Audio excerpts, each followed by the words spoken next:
प्रणाम। हमार नाम नीतू कुमारी, पीएचडी हिंदी से। अभी प्रस्तुति क्रम के विषय है अंगिका भाषा एवं साहित्य एक झलक। बिहार के अंग प्रदेश में बोले जाने वाली भाषा अंगिका भारतीय आर्य भाषा परिवार की सदस्य है। अंगिका की उत्पत्ति के संदर्भ में भाषा वैज्ञानिकों के मतानुसार यह मागधी प्राकृत से निकली हुई भाषा है। आरंभ में अंगिका अंग लिपि में लिखी जाने वाली भाषा थी, जो बाद में चक्कर कैथी लिपि और अंत में चक्कर देवनागरी लिपि में लिखी जाने लगी। नेपाल की जनगणना के अनुसार 1 मिलियन के लगभग अंगिका को अपनी मातृभाषा के रूप में जनगणना के तहत घोषित किया गया है। साथ ही अंगिका मुख्यतः दक्षिणी पूर्वी बिहार के भागलपुर प्रमंडल, मुंगेर पूर्णिया प्रमंडल के दक्षिणी पूर्वी हिस्से और झारखंड का संथाल परगना प्रमंडल में बोली जाने वाली मातृभाषा के रूप में जानी जाती है।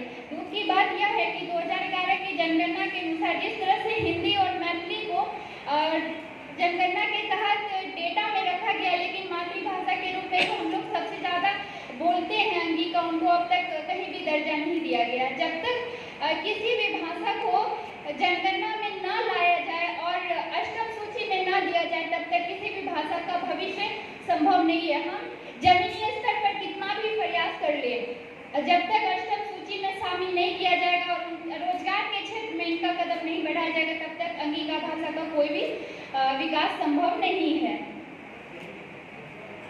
आजादी पश्चात भाषाई अस्मिता संघर्ष में अंगिका पीछे छूट गई। संविधान की अष्टम सूची में संलग्न होने के बावजूद भी आज यह उपेक्षित महसूस कर रही है। 5 करोड़ से अधिक लोगों द्वारा बोले जाने वाली भाषा एक साहित्यिक भाषा के रूप में आज भी मौजूद है, जिसमें लिखित और मौखिक साहित्य की भंडार भरा हुआ है। अगर हम देखें तो राहुल संकृत्यायन द्वारा अंग देश की भाषा नामकरण अंगिका ही किया गया था, जिसमें विभिन्न विधाओं में हजारों रचनाएं अभी उपलब्ध है। दर्जनों पत्र पत्रिकाएं अंगिका भाषा की सेवा दे रही है और सैकड़ों साहित्यकार अंगिका के साहित्य सृजन में संलग्न है। एक तरफ अंगिका लोकगीतों का संग्रहण किया जा रहा है, तो दूसरी तरफ अंगिका लोक गाथा काव्य दर्शन किया जाता है। अंगिका लोक गाथाओं में बिहुला, सलेश भगत, हिरनी बिरनी, हिरिया डोम, विशु राउत, ज्योति तपस्या, कमल मैया आदि लोक गाथा प्रचलित है।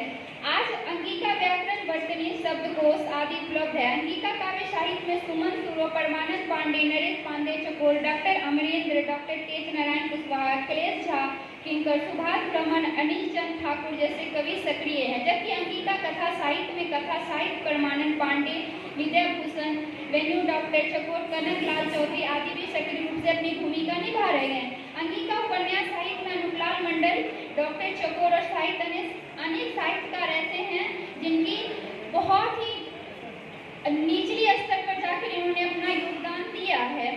साथ ही यह एक उदासीनता के साथ कहना पड़ रहा है कि हम लोग जितना भी अंगिका भाषा का उपयोग कर रहे हैं, उतने ज़्यादा, जैसे कि बार बार कहा जाता है कि संकुचित रूप से जब समय देंगे तो फिर इसी तरीके से आपका अंगिका भाषा का विकास भी होगा। सॉरी, धन्यवाद नीतू जी।